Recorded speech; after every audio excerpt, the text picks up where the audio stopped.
webinar with Dr. Carrie Hepburn. We are talking about developing a curriculum and PD cycle, and I'm super excited to have you here with us. My name is Dr. Stephanie Brenner, and I am a senior staff developer with Compass PD.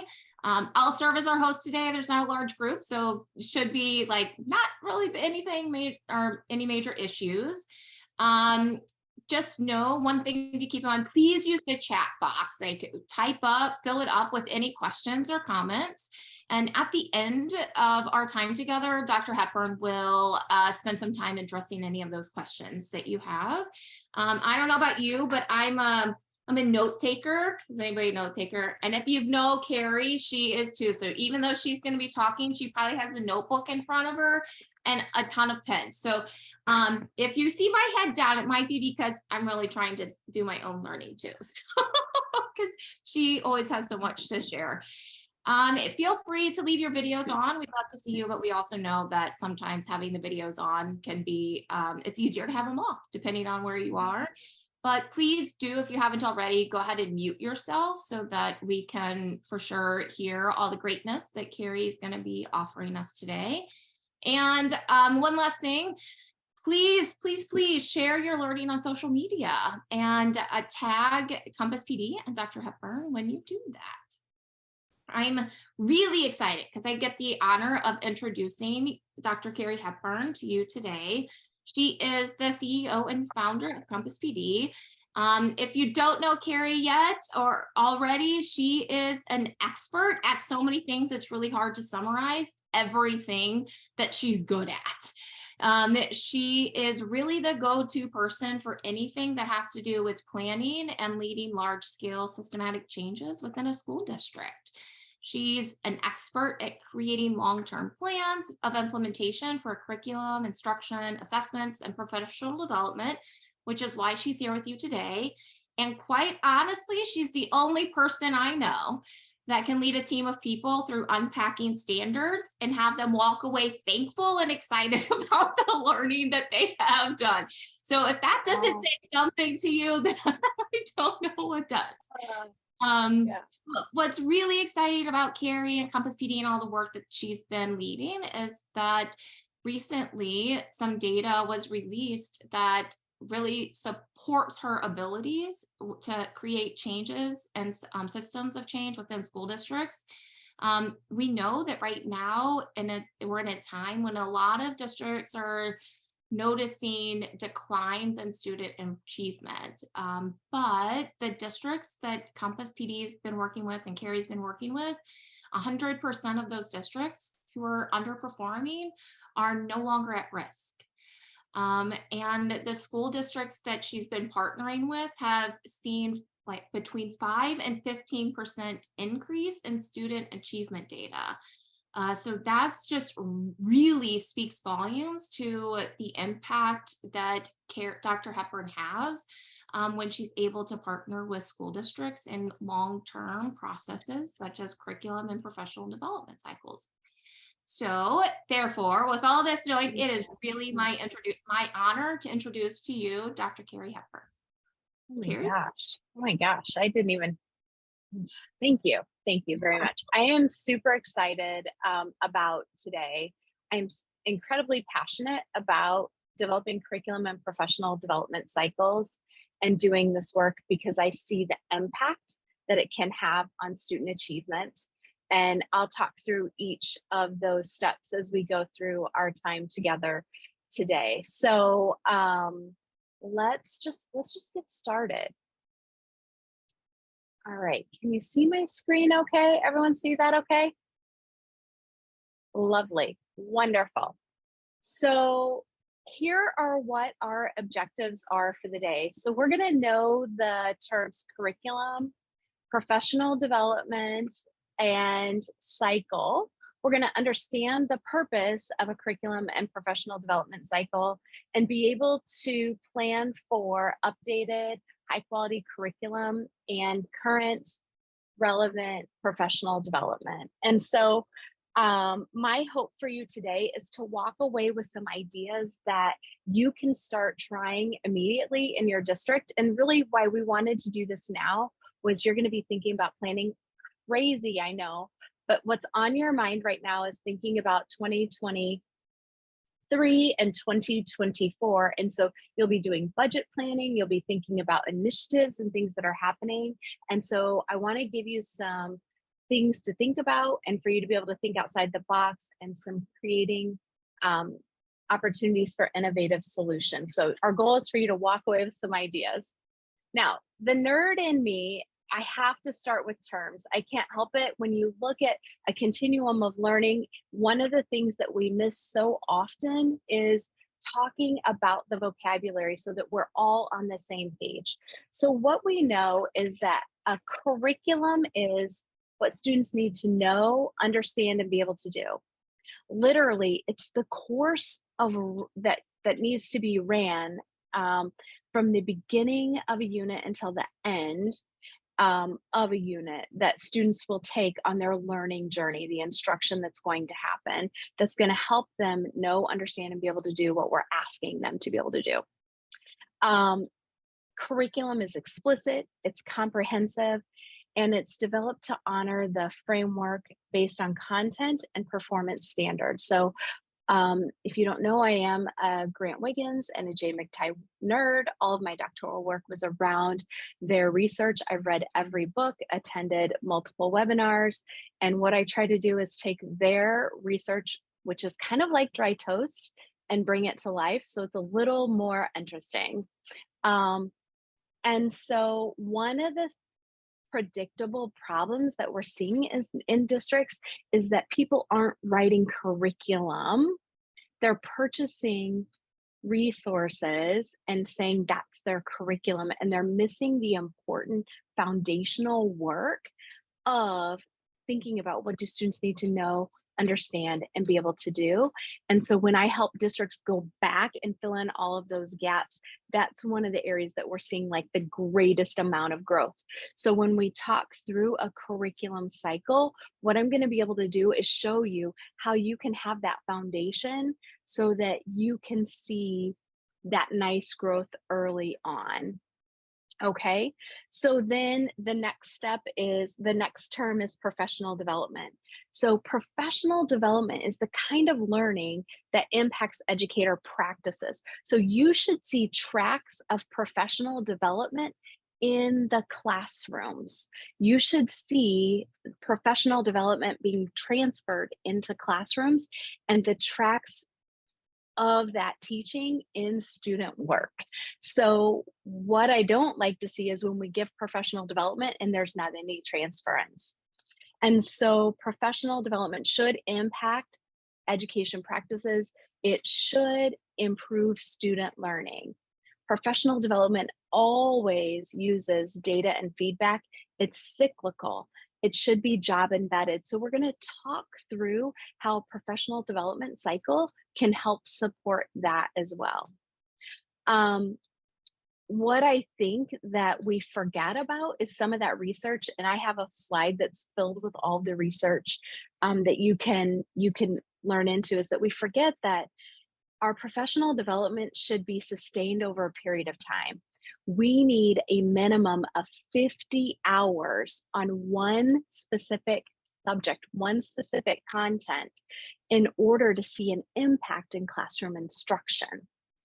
And so, rarely, Fullen would tell you that rarely do educators receive the kind of professional development that they need that's going to really powerfully impact change in the classroom.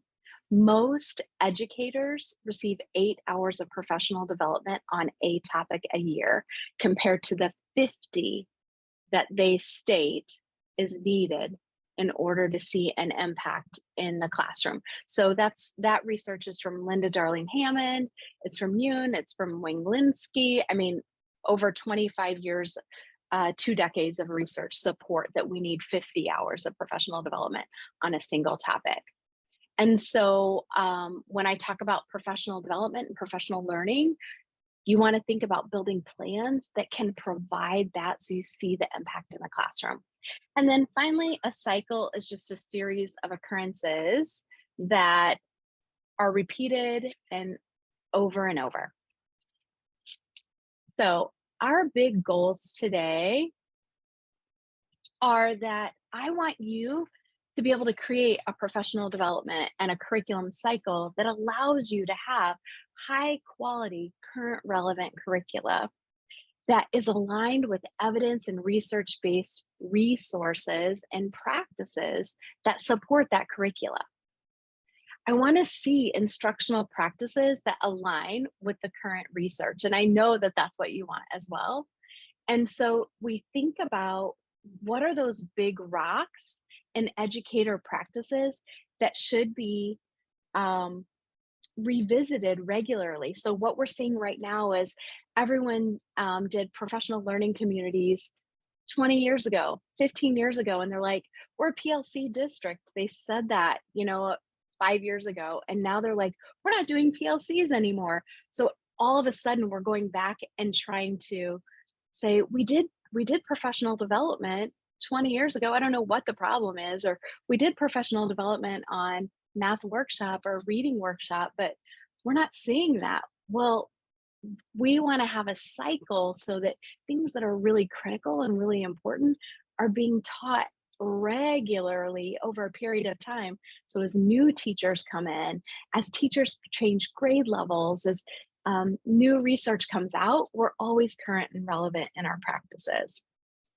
So one of the biggest trends that is terrifying us right now, and we're seeing it over and over with student engagement, is the impact of like technology and what that's having on kids. And so we had a ton of technology learning, but and so technology is kind of like the center of the classroom and the center of the learning, and we're seeing a decrease in student engagement.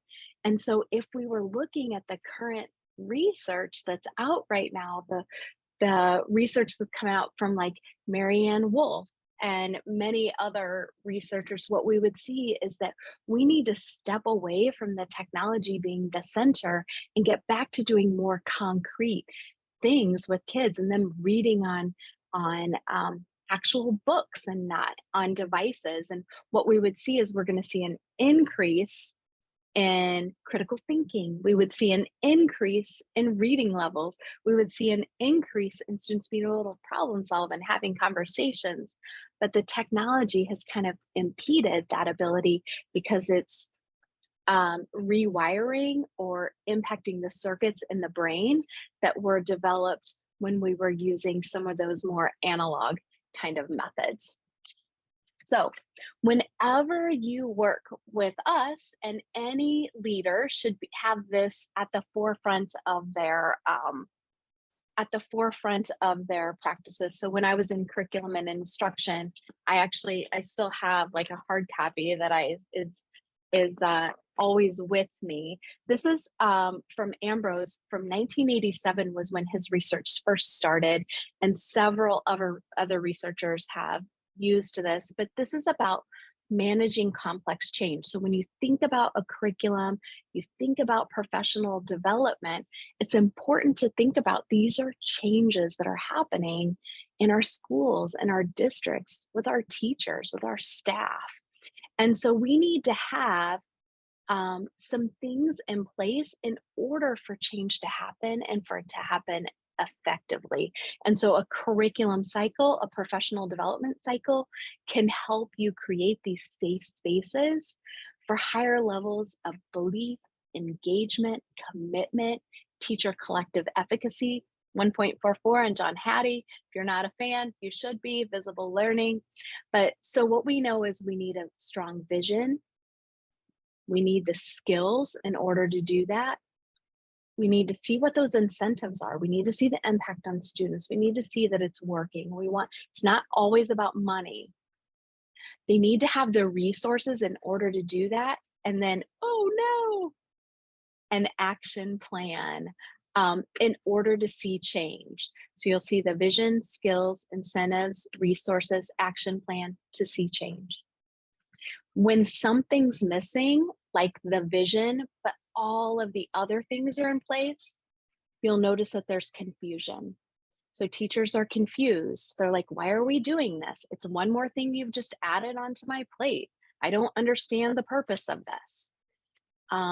If you see that they have everything in place but skills, there's a lot of anxiety, tons of emotion, lots of frustration. So think about when you're anxious, the weight that's on you, that's what they're feeling. And it comes out in language and attitude and things because it's like, I don't even know what you want me to do. None of this makes sense to me. Maybe you have incentives, so they're not seeing the benefits of it. They're not seeing the impact of the impact on student achievement and student learning. So you're going to have like a slow change, more of a gradual change. If they don't have the resources, but everything else, frustration. There's nothing more frustrating than seeing the benefits of reading workshop, but not having the resources you need to implement that, like a high quality classroom library. And then finally, if there's not an action plan, there are going to be false starts. So it's like a start and stop, a start and stop, start and stop. No traction seems to be going. And so when I moved into my curriculum and instruction role, I had all of these emotions happening at one time, like a lot. And Stephanie can attest to it. She was there. We had all of these emotions with all of my teachers. And you know what? Deservedly so. You know, we hadn't laid out the foundation and given them the skills that they needed to be successful, let alone the resources. They didn't have that. And there wasn't really a plan on how it was going to be done. It was just like, we are a PLC school, or we are a school that believes in workshop model. We believe in kids doing the work, or PBL, but we never really we did brief drive-by kind of things for professional learning, and you were supposed to kind of figure it out. And so that doesn't truly create change. And so that's where curriculum cycle kind of came into place. I was blessed to work with a really great leader that believed in a curriculum cycle. And so he led his team, me being one of them, through this work of a curriculum cycle. And so basically what a curriculum cycle is it's a recursive plan for keeping all of your curricula updated, keeping it current, keeping it relevant in all content areas. So it helps you as a leader think about spreading out the work over a period of time, and it helps you be more proactive rather than reactive. So a lot of times in our roles, we're like, oh my gosh, this score's low, so next year we're going to implement this. Or starting in January, suddenly we're going to do this. We see that a lot. And that's because we have to react to what the data is saying or what's happening, right? But this will help you feel a little bit more like there's a plan in place. You have some control in it. It creates a safe space because teachers know what to expect. A curriculum cycle will help you spread out those resources like your time, your money, and your people over years. So it's not being bombarded all in one place or one area at one time, leaving others out to dry. That predictable plan really does help let people know that they're not going to be left behind, that they're valued, that they're seen. So some predictable problems that we'll see that a curriculum cycle can help address are things like outdated curricula. So I'll give you a story about working with high school math teachers. I love high school math teachers, and high school math teachers love teaching math. They're really good at it. When I went in and took over high school math, the teachers that I was working with were really proud of the work that they were doing. And it's not that they shouldn't have been, but their curricula was over 15 years old. They were still using a textbook that was 15 plus years old. Their curricula didn't align with the new standards or the new instructional practices that had come out. And they were really proud of the fact that they were still using the same PowerPoint that they had used 15 years ago with some adaptations as needed. And the data was saying like kids weren't responding. They were stopping at a point, and we weren't seeing them get to those higher levels. And not to mention the fact that we weren't even current on the standards that we were teaching at the time. And so being placed in a curriculum cycle requires us to look at these things and make sure that all of our instructional practices, all of our resources are current and that they're relevant, and not damaging, and helping move kids to those higher targets. Something else that a curriculum cycle helped us do was it helped us not put all of the resources, time, money, and people in the places that they were the loudest. So you have some areas that don't mind letting you know when they want things, and they want it a lot. I probably don't even have to tell you where the money pot is. It doesn't take long for you as a leader to figure out that there are some places that they always need money. I've had many leaders say, when is this part going to end so I can spend money in a different area? And it's like, oh, that's why a curriculum cycle can help you make a really good plan that's systematic so you don't run into that. Let's look at this is, I didn't want to show you like 300 courses in a whole district in the curriculum cycle because you wouldn't really be able to see it very well. So this is just a really modified look of what a curriculum cycle can look like. Okay. So first of all, what I want you to notice is that across the top are the steps. I have 6 steps here. Most cycles are 6 to 8 steps. If I were you, I would probably look at an 8-step cycle. And I would do an 8-step cycle for most content areas. And I think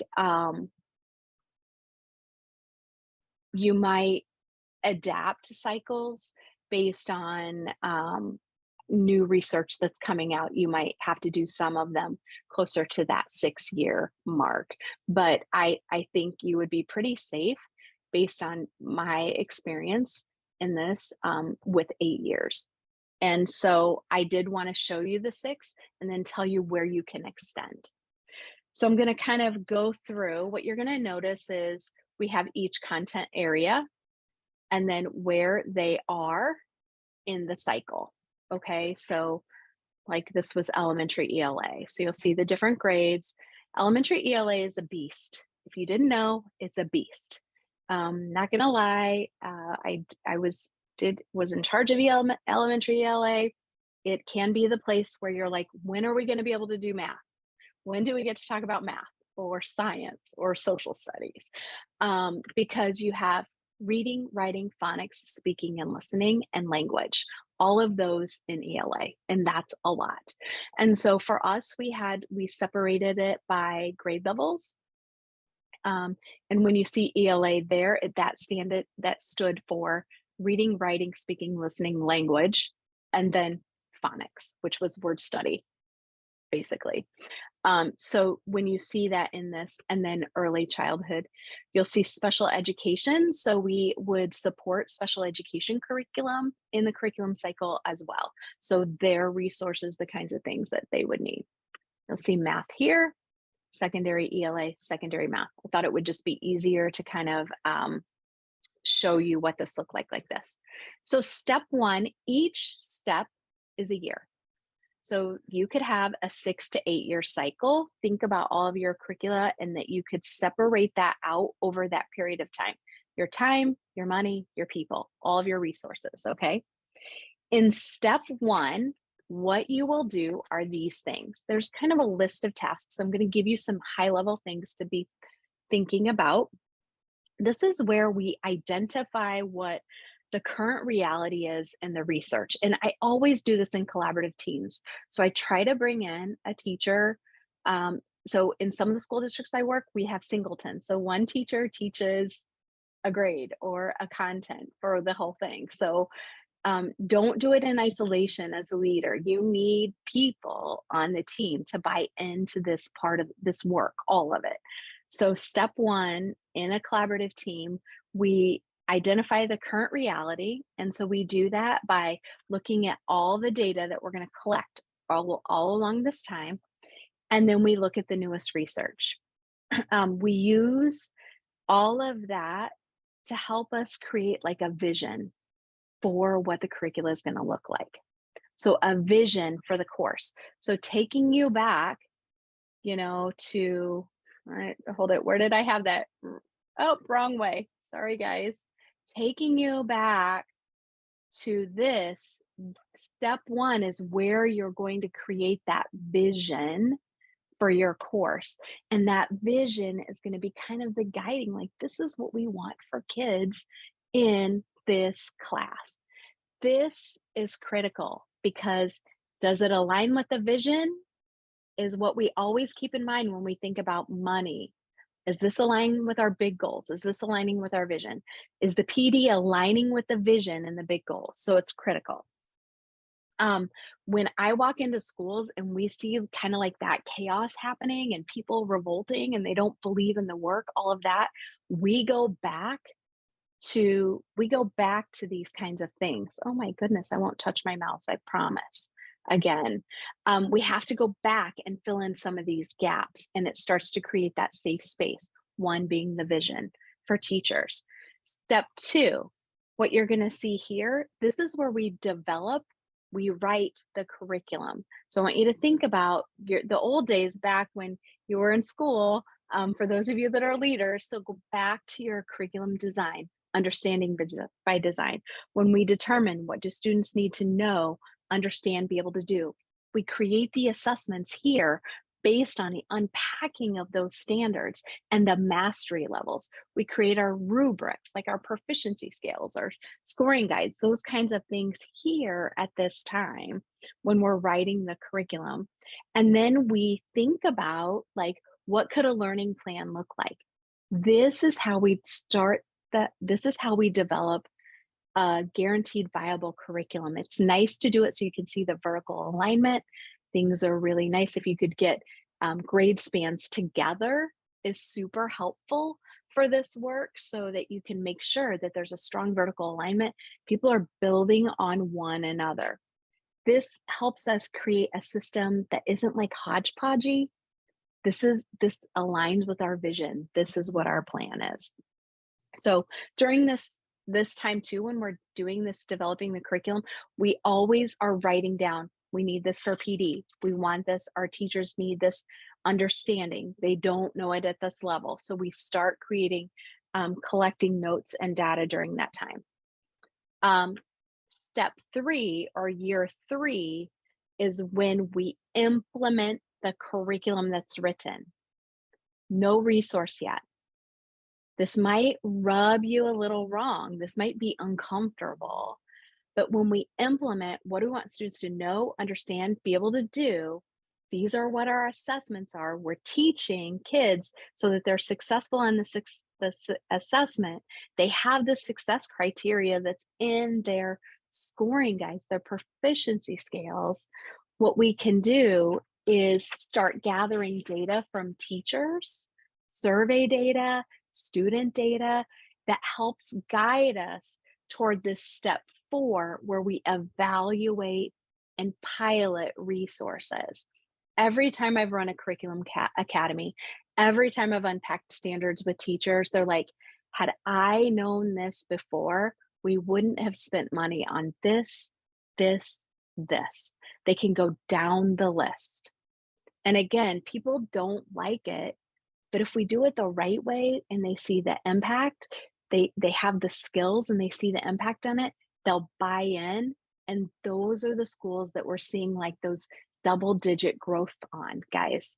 So when I say 10 to 15%, the districts that are doing this part of it, seeing that we're unpacking standards, creating proficiency scales, learning about what we're teaching and seeing how off we kind of were. Nobody's fault. We're just trying to like recorrect is what's happening. So step 4 is where we do that. I want to encourage you in the step 4 time where you're evaluating resources, you're piloting. I called all the districts that I could get my hands on that would talk to me. about the resource that we were going to adopt or the resources that we were looking at. I looked at their data before they adopted the resource on their high stakes assessments and 2 years after to see what after their implementation dip.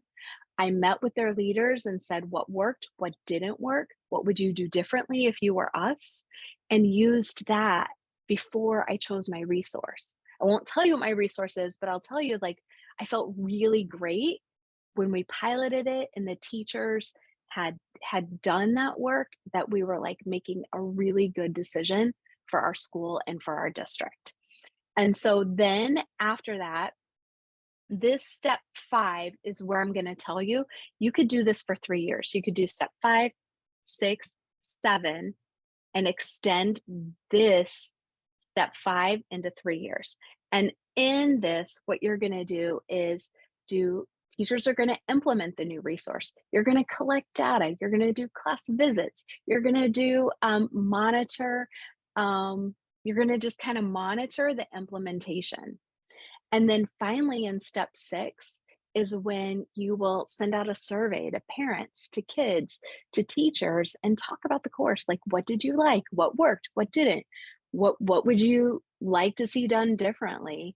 And then we bring all of this back to step 1 when we meet the following year. So this step 6, again, if you extend the step 5 into 3 years, this would be step 8. And you go back and you use that all there. Okay.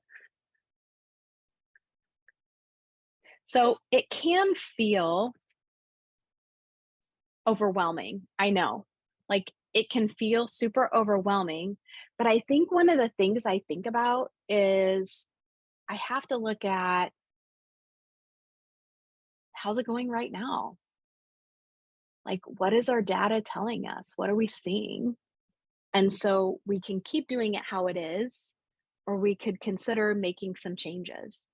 And I think, no, it's okay that if you just get started, it's going to be a little messy when you think about a curriculum cycle. It's not going to be perfect, no worries. So take that pressure off yourself. Like, it's going to be all right. But we're going to get started. We're going to get started with something. As you go through the process and do this work, a rhythm develops and it gets easier, and you'll start to be able to overcome those problems like a little quicker and be more prepared for them. So I want you to think about what would happen if all of your curricula aren't current or relevant or updated. Like, just jot down, like, what are some problems you could potentially see yourself running into, and just think about that for a second. Like, you can keep it the same, or we can try something. There's always options. That's what I always tell people. We have options, but like, where are we right now? Let's move into the professional development cycle. This looks very much the same as what you saw with the curriculum cycle. It is going to help you have a recursive plan to keep the pedagogy for your staff updated, current, and relevant in their content areas, and those big rocks that I think are really critical when it comes to being an educator and in education. It's going to, again, help you be more proactive, less reactive. Again, talking about how all of a sudden everyone needed this PD because we had given PD on that 10 plus years ago, but for some reason it's still not happening, or it's not happening now. We're not sure what's happening. And so we need a more recursive plan that's thoughtful, so that as we have new teachers, or teachers change grade levels or content areas or something, they are up to date and current and relevant on their practices as well. So some predictable problems that this solves is that, like, that outdated pedagogy. So when we identify some big rocks that are critical for you, like PLCs, instructional strategies, think like classroom instruction that works, Marzano, like those kinds of things, trauma-informed practices, curriculum, standards, content, their content, they're going to be big rocks that we're going to need to see again and again over the years so that we can keep our teachers updated and current in their practices. So that's going to help with that. And then if you're not seeing like a transference in the classroom, you have to kind of think about, are we creating a system that does align with the research that we need 50 plus hours of professional development on a single thing? Or are we doing professional development as like, oh, we trained them in that, check it off the list, and then moving on? That's something that we have to change that thinking, so that we can do what's best for our kids. So, and then finally, like, our professional development needs to be multimodal. So we need a variety of entry points, a variety of ways that that's happening. So some things that you have to consider as you think about a professional development cycle is this: do you want a district focus or a content focus? So if you think about a content focus, you could create a curriculum cycle or a professional development cycle that follows your curriculum cycle, that it kind of is right ahead of what's going to be happening for teachers the following year. So you can prepare them for what's coming. That takes some people. Okay, so you have to think about your school, your district. What's this like? But it's possible. In some of our districts that we work, that there's like singletons, we can partner with surrounding districts. Like, why don't we come together more often and have that community together? Or is it going to be a district focus? Like this year, we're focusing on instructional strategies. We're going to learn all about highly effective strategies or high yielding strategies that are going to impact instruction, the 9 strategies for the year or something. And the whole district's learning this. Okay. You have to think about, what are those big rocks that are our educational values? What aligns with our beliefs? What do we know works in education? You have to also think about, like, what is the knowledge that's needed? Who do we have on staff? How can we beef some knowledge up? Where do we need to go, in-house or outside? Can we do some of this in-house, or does it need to be outside the organization? So I'll give you some ideas of things that could be big rocks that you could consider. Evidence-based, research-based practices on the content that they're teaching. Like looking at the best practices for a content area. That's one thing, and that's great for content folks. Everyone needs that regardless. Okay, so it's got to happen somehow. PLCs, that's another thing. I think you could think about instructional strategies. You could think about assessments, the purposes and the types of assessments, and how to use those for data-driven instruction. Like that could be a year of learning. Honestly, each of these ideas are things that could be a full year of learning to get to that 50 hours. Responsive teaching. Oh my gosh. So if we get tier 1 down by giving that evidence and research-based practices on content, get that tier 1 really strong, that'll reduce our tier 2, tier 3. We know that, but we still need to know how to responsibly teach, because there are going to be students who are going to need extra support. Responsive teaching could be another year. PD on your curriculum, PD on your adapted resource. Those are things that they're going to need professional development on. MTSS. It cracks me up when people call and say, can you do MTSS and PLCs in a year? Like, holy cannoli. No. I'm just going to tell you, if you want to do it well and you want to do it right, no. So that's something, can't help you with that. I'm sorry. We can help you do it the right way, but it's not going to work trying to do it all at one time. Choose one thing and do it really great. That's what I'm going to say. One thing, really great.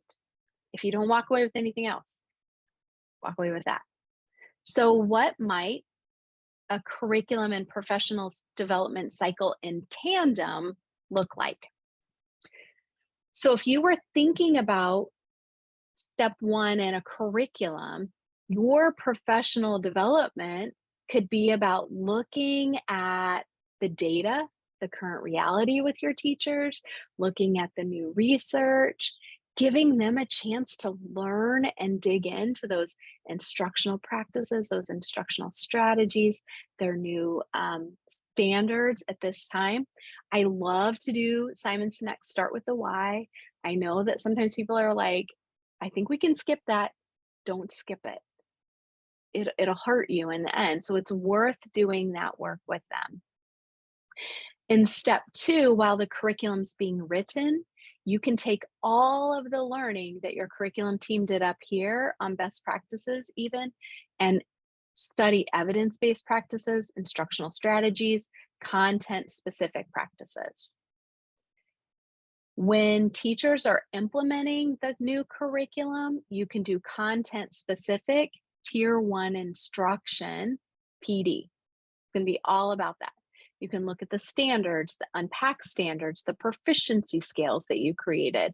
You could look at the components within the curriculum and their purpose. You could talk about how to use assessment to design instruction. So there is a difference between curriculum, daily lesson plans, and a resource. Different. They're 3 different things. They can work together and work together really nicely, but they're separate.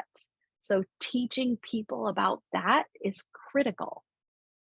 In this step 4 that we had, when you're evaluating resources and piloting that kind of thing, teachers can get professional development on professional learning communities. This should say or it should say or MTSS. Don't ever do them at the same time.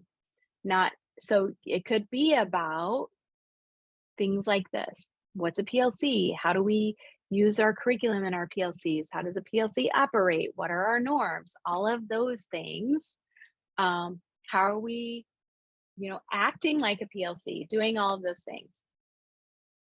Then in step 5, when you're monitoring their implementation of their new resource in their curriculum, you are probably going to have to do PD on the resource, like how to access it, how to use it, the different parts, ways to adapt it, modify it. Finally, in these step 6, and if you extend this, some additional things can be on responsive teaching. I think you can spend 2 years in every content area on responsive teaching and how to meet the needs of kids that the Tier 1 instruction right now is not working during their independent time and your responsive teaching time. And then finally, in that final step, that could be professional development, could be on trauma-informed instruction. You could look at assessments, you could look at interventions, you could look at culturally responsive teaching or PBIS or any other things that are happening in your district. There's a lot of different ways you can approach this. That's what we want you to walk away with, is that there's not one way. If you want to think about a professional development cycle as a district, this is not in an order. You get to make your own order. You know what's best for you. But taking those big rocks and saying, this year we're doing this as a district, and then this year that as a district, and then the next year this is a district. You have to be thinking though, so all of these things can be as a district. You need to keep in mind, how am I going to make sure though our teachers are getting the content specific learning that they need in order to be successful in their content? So that needs to be in the back of your mind. So if you go with like, somehow we need to create this, this may not happen unless you can find a way here on this Tier 1 instruction year to have multiple people like leading that out content specific. Here's something we did in a district that we're doing in a district, was they are focusing on ELA and they're doing phonics next year. So Dr. Brenner's like working with them on taking their current resource, making a systematic scope and sequence that aligns with evidence-based research, beefing up their lessons so that it aligns with the science of reading. And then next year they'll do all of the learning on that. So she'll come in and do like the training, the science of reading training, the foundational skills training, foundational skills of being a reader. And so this year we're going to focus on reading and writing workshop. And so what we did was with them, we developed a scope and sequence of reading workshop and then a scope and sequence of writing workshop. And teachers saw the success criteria from a beginning teacher in that area to a master teacher in that area. And they were able to self-reflect and choose the PD that they wanted. And so some, as a PLC, they decided to choose. So some chose writing workshop and rated themselves in one spot. Others chose reading workshop and rated themselves. And so based on their ratings, their professional learning is aligned with that. That increased teacher collective efficacy and their belief in the plan. And we're seeing an impact on student instruction and achievement already. So we're seeing that is happening in the classroom.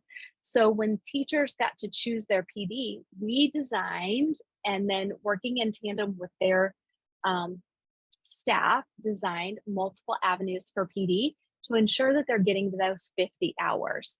So we did whole group PD, and then on that content, and then they have a hybrid book study that they're working on together, and that part is online. And then we communicate with them via that. And then and it aligns with all of this, the continuum, their reflection, they're moving themselves along the continuum as they see progress.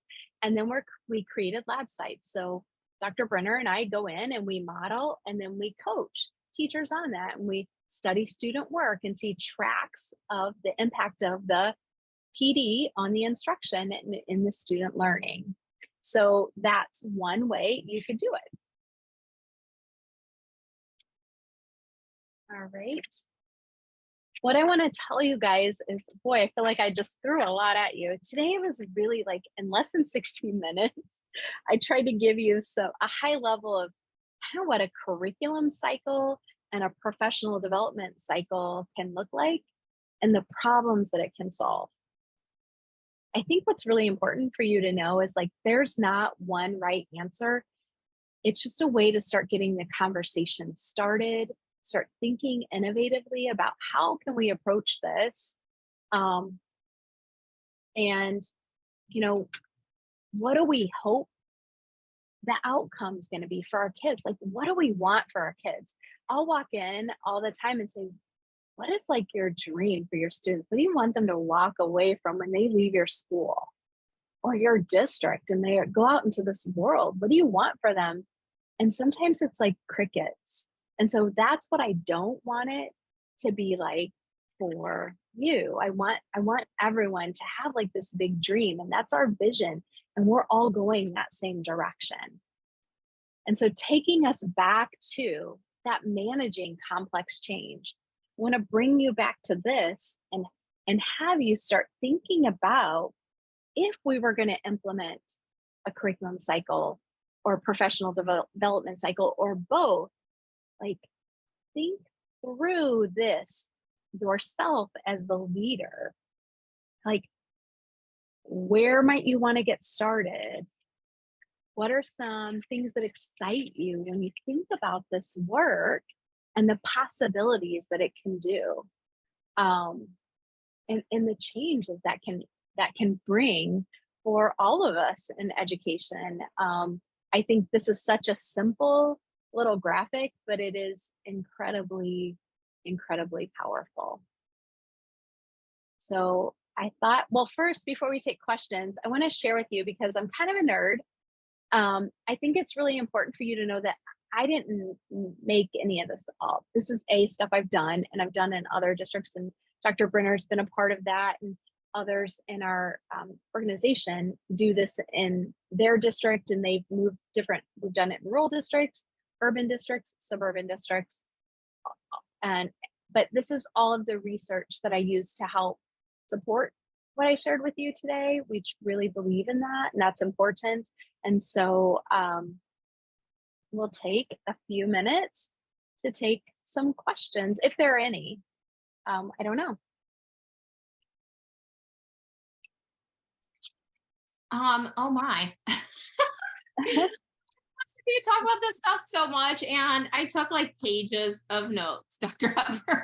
So I never Thank get you. tired of hearing and learning from hearing you speak about this and learning from you. So there weren't, as of right now, there aren't any questions in the chat Okay. box. Maybe I'll give people just a couple of minutes to throw something in if there's something you were wanting to ask about. Right. Yeah.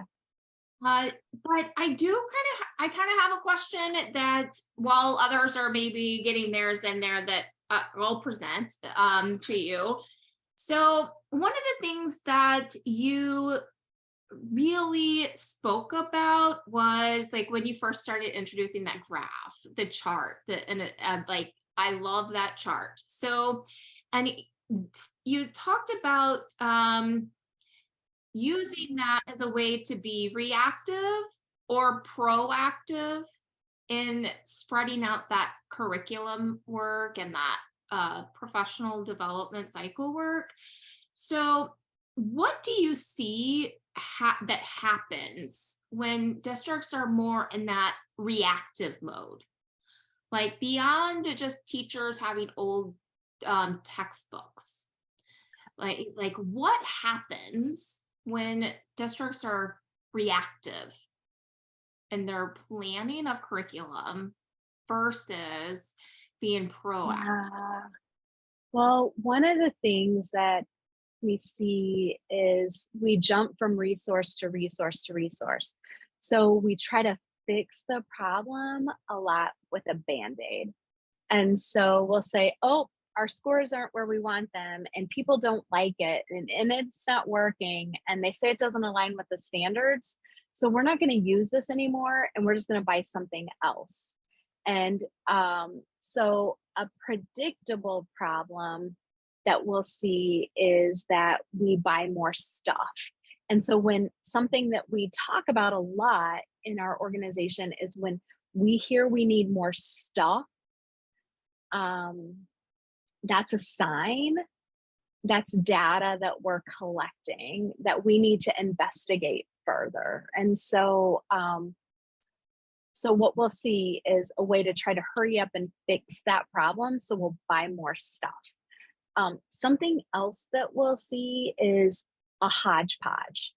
So I'll see, and I hope I don't offend anyone, I'll see a lot of teachers pay teachers, which is not a curriculum. And a lot of times the stuff's kind of wrong. So I'm not like, I don't want to upset anyone, but it can be very, when you spend a lot of time in standards, you're like, oh dear. It is kind of, it does get a little nerve scary. So that tells us a lot about when we're not seeing a vertical alignment. It also will notice, what we'll notice is that there's a lot of confusion in kids, especially kids that are in SPED or EL or with dyslexia, because the vocabulary changes from teacher to teacher to teacher or grade level to grade level, and there's not a guaranteed viable consistent method. I can tell you I saw it in our school. Like there was a year where we had the Beanie Baby craze, and so in some classrooms, teachers would use Beanie Baby like language to discuss how to be a reader. And then in other classrooms, they might be using more academic vocabulary. And so one of my most predictable problems too is like our instructional practices are old. We're still, or we think they're innovative because we're using presentation. And we've really lost student engagement. And so we have to get back to kids like touching things and doing the work instead of us doing that for them. I'm trying to think. Those are just a couple that are right on the top of my head when I think about reactive is we're seeing a lot of buying of things, extra stuff, and then it makes it muddier. There's no vertical alignment because we just have everyone's using picking and choosing. And then, and I do think like we're seeing old practices and that's not impacting. And kids are kind of calling us on it. Like kids now expect us to be engaging because their world is engaging. And when it's boring and you go from class to class to class, or you spend one class and you're staring at a screen and the teacher talks all the time, it's like, oh, it's kind of like want, nobody wants that. Yeah. And I think it's too like, I'll move us on because there's a question, but just to say this, the idea that teachers, we often hear like, it's one more thing, or now you want me to do this, or now, wait, I thought we were doing that. And so Yeah. instead of having that nice cycle of teachers know we're in this for the long haul, and Yes. Yes. it's not going away next year. This is, yes, we're still doing this because it's best. So yeah. Yeah. Well, and it really helps our principals too. I don't know if I have any principals on here, but it helps our principals too. It helps, like, sometimes I think, not sometimes, I think the hardest job, no offense, guys, is the principal job. They have us as district leaders like coming down on them. They go back to their building. They have to take care of all their teachers. Their teachers, if they're upset, they hear about it, the families, the kids. And so they have all of these pressures and they're trying to navigate all these content areas. We need to create like a calming presence. Right. I think that's critical. And so Yeah, it it's hard does for do a lot. administrators to be Oh, proficient in everything. It's overwhelming. yes. Yeah. Okay. Lori has asked a really wonderful question, and it's about like how do we help teachers understand when we're looking at a curriculum resource that they feel like might be developed by experts but aren't practitioners. So Hmm. there's like this disconnect between like teachers maybe want to say, I don't want to use that. That's like done by researchers who aren't in the classroom. They don't know. Hmm. Do Hmm. you have any suggestions on how to address this with teachers? Like the resources by practitioners and not and I'm Lori, I don't know, you're more than welcome to jump on, but is it like they think something created by teachers is better than something No, not? they feel like as teachers, they don't have the expertise to write the curriculum, and Oh, why okay. should they waste their time when there are people who Yeah. are trained in Love that it. area? Yep. In Yeah. other words, it's a waste of their time to write a local curriculum when they can just adopt a resource to use and As a follow curriculum. because someone who knows what they're doing developed it. Yeah. No, I love that. I just did this work in a rural school in Missouri. And really, the teachers were kind of voluntold. They weren't even volunteered, and they were voluntold. And I think when we take the time and give them the space and the knowledge to write a curriculum, so actually create the vision, they get to do that. They get to do the research. We're all in this learning together. So I might, as the leader, have collected a variety of research so that we can come up like, you're a smart person, you got your degree, you are a leader, you are somebody we need your voice here. When we start doing that work through these steps, the unpacking, I have to tell you, they really don't like me at first. And Stephanie was with me for 4 days when we unpacked standards. I wouldn't recommend how I did it with them the first time. I made them unpack it. I joined them, like I was unpacking too. We unpacked every single standard. Now I would say you could unpack your essential standards, your priority standards, your power standards, whatever you call it. You could do that. But when they saw, okay, we're going to take this and we're going to create a proficiency scale. And now let's look at the assessments that we have. And I just did this yesterday. They looked at it and they looked at their assessments, and this happens every time. Oh gosh, I'm not even teaching the standard like that. I thought I knew the standard. I thought I was assessing kids at this grade level.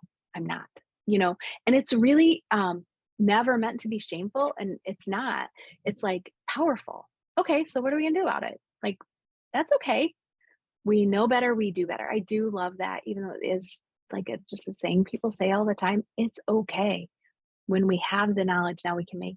And those teachers, by the time they left me, it changed them. And it does every time when we invest in them and they felt like they had a voice, they felt like they were invested. I do bribe them. I'm not gonna lie, Lori, like I bring stickers. Sometimes I bring coffee. Sometimes I go get Slurpees at the Sonic if there's a Sonic. I always have candy. One of my favorites, so you'll probably laugh, is dark chocolate and almonds. It increases like your ability, and they're going to be, it increases focus and like gives you some energy. They'll be exhausted. And just Stephanie called me one day. She was working with a team of teachers and she said, I think I broke them. I said, you didn't. They'll be good tomorrow. I promise. We can do hard things. If nobody had trusted you as a leader with hard things. And so we're building teacher leaders. We're building capacity. If you're in a small district and there's only one or two of you trying to do this, you need help. I think that's what I was going to say, is that to add to this, not to cut Carrie off, but the thing is that two things kind of stood out with you clarifying your question, Lori. One, maybe the idea that not knowing the difference, kind of what Carrie talked about at the beginning, the vocabulary of what is a curriculum versus what is a resource and the purpose of each of them. And then to add on to that, when you go through that true curriculum development cycle, you're showing teachers that you're investing in them and their knowledge, and that you trust that through this process, they will become the experts. And so when you're putting the money, your resources into growing them as educators and their own knowledge, then you have to go slow to go fast. That old saying. Yeah. It's almost like you are building it for them as they go, so that it doesn't feel like an efficient use of time at the beginning, but by the time you put a curriculum in their hand, or eventually a resource in their hand, it is a much better use of their time. It just doesn't feel like moment, but it's always powerful to watch the teachers leave work with Carrie when she's done this, because they feel valued and they leave feeling like, oh, I do know this, and my district trusted me enough as a professional that I could become the expert. Okay. And it really does help you in that professional learning cycle, because you've just built your capacity. So you're not in charge of being the sole person trying to do all of this, or you're not saying somebody told me the other day, well, all I had to do was present the PowerPoint that the professional development person gave me. Let's hope they don't ask questions, kind of thing. And it's like, oh, well, that's one way that works. Yes. But now you have three of you, that help in that department and help with that work. And so it's a way of building capacity too. Okay. One last thing is that I think to involving them in that process, it can create like buy-in. I hate the word buy-in, but their peers can be they get to go sell, like, we did this, like this is good stuff, trust me. And so then they bring along their friends through the process because they've seen the power in it. So it just does. Well, it does. And that reminds me of as we unpacked the standards and then created proficiency scales. I said, let's go try them. Let's pull out student work right now and let's do some collaboration around, like, let's study student work. What are we seeing? Is this working? What would be helpful for teachers? What kind of PD do they need? What, like, are we teaching to this level right now? And it was just, we created glossaries. Sometimes I've even created glossaries that are aligned with the research. Like the language is usually a big barrier because everyone says things differently and has a different understanding of what something means.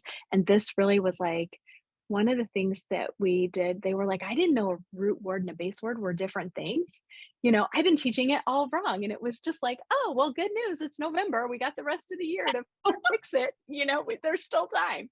And so I think you could really do some beautiful work with teachers. Don't sell yourself short either. Right. We could go on and on, Lori. Like we really could. Definitely, hopefully you realize like this is Carrie's wheelhouse. She's absolutely an expert in all these things. And not only can she speak to it well, but she really is able to put it into action and help districts see the change that they want for their teachers and their students. So it's just a really powerful process to be engaged in those types of cycles. So to honor your time, we know you are incredibly busy people. Thank you so much for joining us today.